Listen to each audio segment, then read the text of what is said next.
easy go.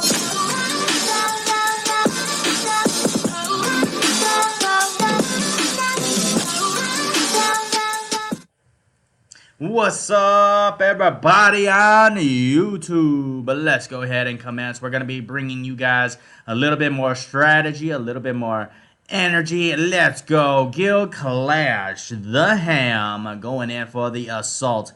I'm going to be talking today with the strategy on our assault. So you guys can definitely see the Ham basically going in strong with Pangoli, Toxic Shaman.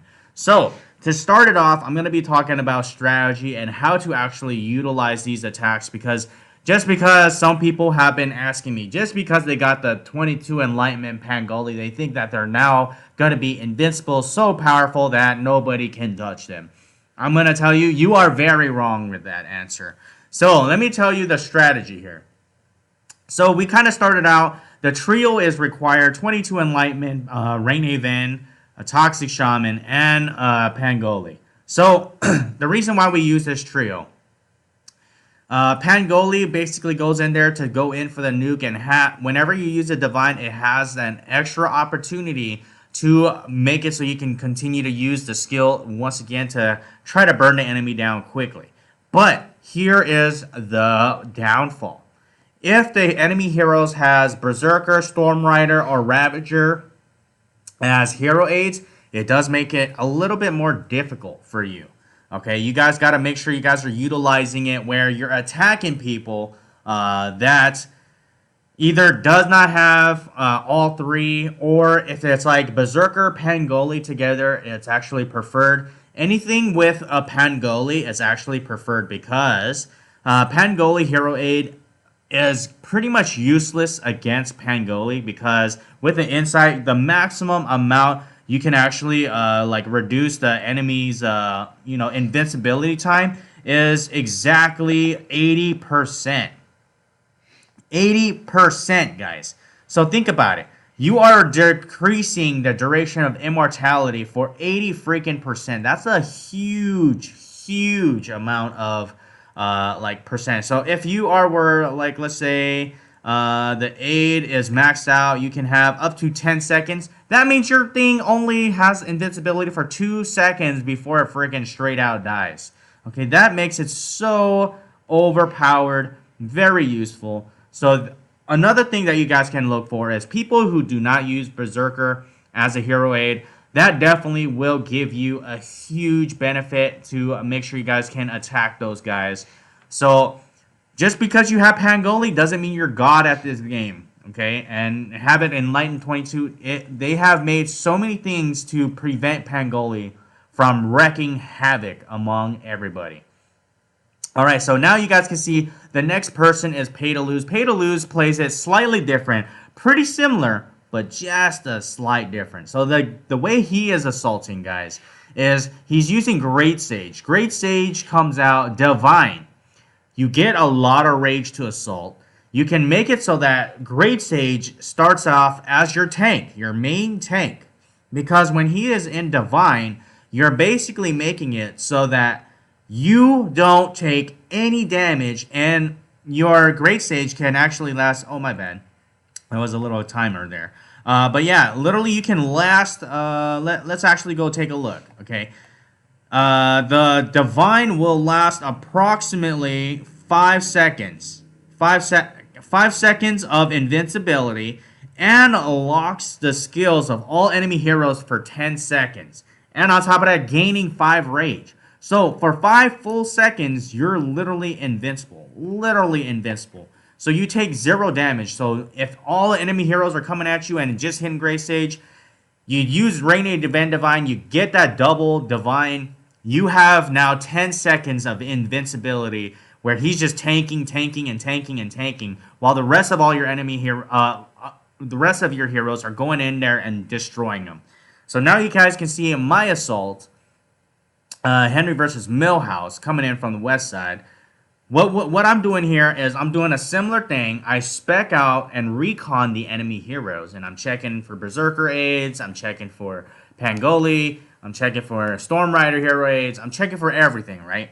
I check every individual hero one by one and make sure to see what hero aids are available, to see where I can take advantage. Okay. Right now, the almighty setup for everybody is like Berserker, Storm Rider, Ravager in every single hero, other than like the heroes that need blockhead for that additional speed. Okay, I know some people, that's for defensive mostly. For offensive lineups, you want to definitely work on blockhead. You want to definitely work on ironclads and berserker. Those are like the main important three heroes for a lot of like strikers and stuff like that. That definitely does do some big damage. And if you really wanted to like burst some people down with Pangoli, for those of you guys who are using Pangoli Enlightenment 22, you guys definitely want to boost his damage as much as possible. So like a Sapphrix, a Chiron, you can actually take Skull Mage as well. Those three heroes, if you guys put those three in for Skull Mage or Pangoli, you can really maximize a lot of damage. Because when you have them at max hero aid, I believe Chiron, I can check that real quick. Chiron gives you 40% attack and reflect damage. And for Skull Mage, you get 50 attack. Okay, 50% attack. And then for Sapphrix, you also will get 25% damage increase for skill and divines. Okay, and for normal attack. So that basically gives you guys a huge benefit when you guys are definitely utilizing Pangoli. So if you guys wanted to just use Pangoli for a nuke, those three would be perfect. But normally I would want to make sure you guys are using Berserker in Pangoli, just in case some people have that reflection. Like if they're using Abhorrent Aegis, if they're using like say Chirons in their group, because that means all that damage being reflected towards you, so that it doesn't help. All right, so next person on the list is Lord Chaos versus Little Pert. Okay, from Genesis. You guys can see even Lord Chaos comes in even stronger, like a ridiculous beast here. He comes in with Storm Rider, so he comes in with aerial damage as well as land damage. It's pretty insane. He makes it so that he brings in his Penthesilea as well. Penthesilea is just a major, huge key player in all of this, because she does so much greatness. It's not even funny. She makes it so that literally you guys are able to dominate the practical enemy. If they're coming at you and they have Toxic Shaman Hero Aid, or if they come at you with Toxic Shaman, all bubbles dispelled. Enchantress, bubbles dispelled. Arcane Caster, bubbles dispelled. So much greatness. It's not even a joke, guys.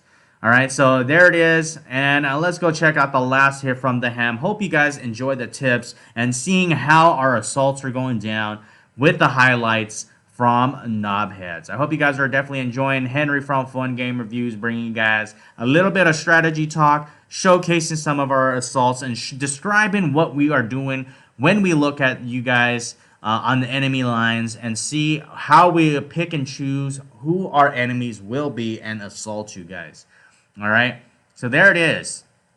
So yet again, Ham in this instance uses the range for his advantage. When I say range, you guys can see that the heroes are based directly dead center of the base. Okay, literally he is in the dead center. So the fact that the longer you can last on the outside, where you're trying to attack with Pangoli and Toxic Shaman, if the enemy heroes don't come at you and you're just shooting them down, you have a really amazing chance to just completely annihilate the enemy with no issues.